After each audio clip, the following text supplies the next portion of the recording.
Greetings, everybody. Welcome back to Max Potential Coaching. For today's video, I'm going to talk about the common misconceptions about coaching. So I will share a slide with you, and I will talk about the four most common misconceptions about coaching that I have personally come across.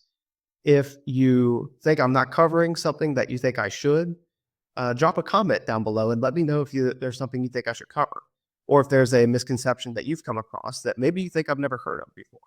I'd love to hear your comments. Please like the video. Please subscribe if you're new, and we will get into it. So misconceptions about coaching are all over the place. And I think the reason behind this is because of how popular coaching has gotten in the past number of years. There was a time where coaching was actually looked down upon as sort of a negative thing. That's not really the case anymore because of some of the pioneers that we've had that have come through and really paved the way for the coaches of today. And that's one of the reasons that I want to do a video about the misconceptions of coaching. Now, the first one I have here is that you must be in a similar executive position to coach other leaders.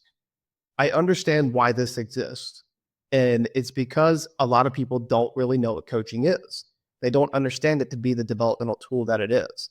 They simply think, okay, if I'm a CEO, I need to be coached by a CEO. And the reason that this is a misconception is because your coach is not coaching you on how to be a CEO. They're coaching you through a specific developmental issue or problem that you want to fix. It could be micromanaging. It could be strategic thinking. It could be changing a certain behavior that you have. Maybe you have a bad habit of interrupting your direct reports when they're trying to give you information. The reasons that people seek out coaching can be endless. I've done a video on that as well, so maybe check that out if you want to learn more about the reasons people seek out coaching. But essentially, your coach is there to work with you through a certain type of developmental issue that you're having. Now, a good way to compare this is that if you go seek out counseling for mental health related issues, you don't necessarily want your counselor to have gone through something that you are going through now. If they have, maybe you consider that a bonus. But their experience with dealing with something like depression can be vastly different than your experience dealing with depression.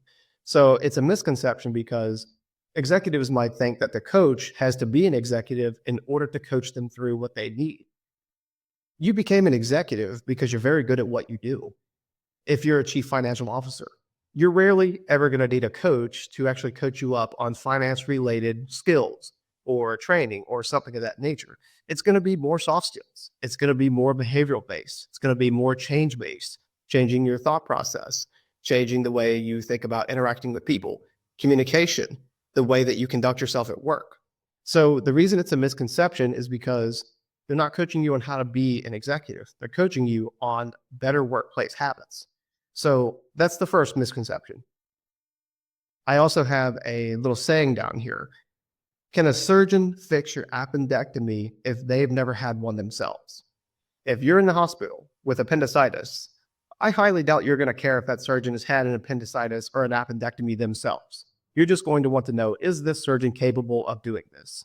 Have they performed this surgery before, and how successful were they at? But they've never had an appendectomy. I'm certain you're not going to be worried about it at that point. So the second misconception I have here is that coaching is the same as mentorship and therapy. So that's simply not true just because of what they focus on. Therapy is more about dealing with mental health related issues, more about maybe trauma you've experienced in the past. Mentorship is more about giving your knowledge to somebody or sharing your experience with somebody. I can see why people might mistake mentorship for coaching because there can be a coaching element to mentorship where a mentor may ask you an insightful question that helps you see through something that you're currently dealing with. But their overall objective as a mentor is to provide you with some knowledge, some experience that they have themselves have gone through in life to try to help expand maybe your skill set or broaden your knowledge. And then, of course, therapy on the mental health side of things. That's not coaching because coaching is a developmental process where you work with a coach on how to change and develop by achieving goals. Well, you set the goals before you achieve them. Goal setting, understanding your strengths and weaknesses, working towards some changes that you want to implement in your professional or even personal life. I personally focus on the professional world. And then also achieving these goals, measuring the results, and gaining and maintaining the results they. So the third misconception that I have here is that anyone can call themselves a coach. This one tends to get people into a lot of trouble. And the reason because of that is people might have participated in maybe some mentoring. They maybe mentored somebody, maybe they've been a manager before, and they think that it's the same thing as coaching. So they say, oh, yeah, I've conducted coaching before. I was a manager for X amount of years. And then all of a sudden, maybe they find themselves in an actual coaching engagement where somebody's seeking coaching from them and they don't know what to do. They don't know how to actively listen. They don't know how to ask open-ended coaching questions in a very pointed way. They don't know how to actually observe the coachee and see what's going on with them. They don't know basic action planning. They don't know intermediate or advanced action planning.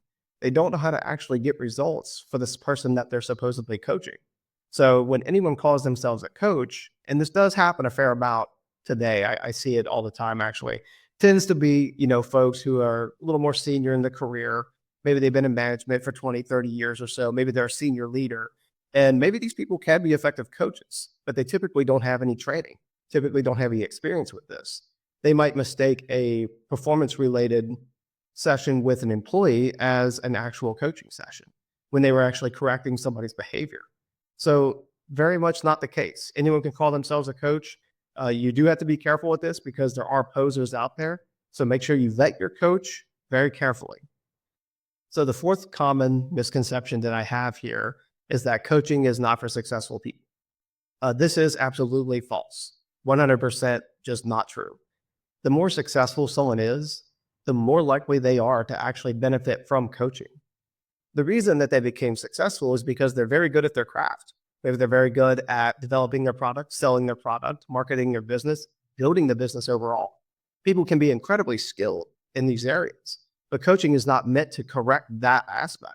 It's meant to correct more of the communication issues, the strategic thinking issues, more of the people skills, the soft skills. How do they interact with other folks? How do they adopt a different direction from what they were used to doing? How do we change their behavior so that they can do this? How open are they to changing, or are they going to be stubborn and not continue to develop themselves? You see this all the time in reality TV shows where somebody's business is struggling, so they call in an expert who is the thing that comes to mind to me is Hell's Kitchen, or not Hell's Kitchen. It's Kitchen Nightmares with Chef Gordon Ramsay. He's a world-renowned chef, and he goes and checks out these struggling restaurants and finds most of the time the problem is the chef in the back of the house is not doing anything different. They've been doing the same thing for the last 20 or 30 years, and the restaurant is failing. Well, because they haven't done any changes, they haven't developed themselves, they haven't changed the way they communicate with people. Maybe there's just poor customer service. Maybe they haven't changed the way they think, the way they interact with people. And you start to see the results when their business starts failing. So these were once very successful people who have essentially fallen behind for the last maybe 10, 20 years, and now their businesses are struggling.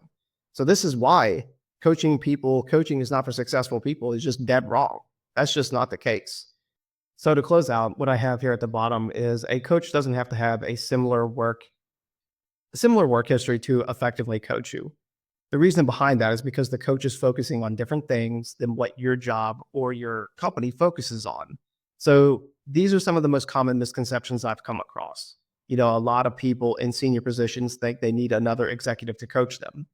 If they are more comfortable than that, I totally understand where they're coming from. But a lot of the time, they're shutting off the opportunity to work with a coach who would be a very good fit for them. So that's why I put that as the first overall misconception. People saying that anybody can be a coach or that it's the same thing as mentoring and counseling, simply not true, and that successful people don't need this. That's just not true. It can be present at any organization at any level.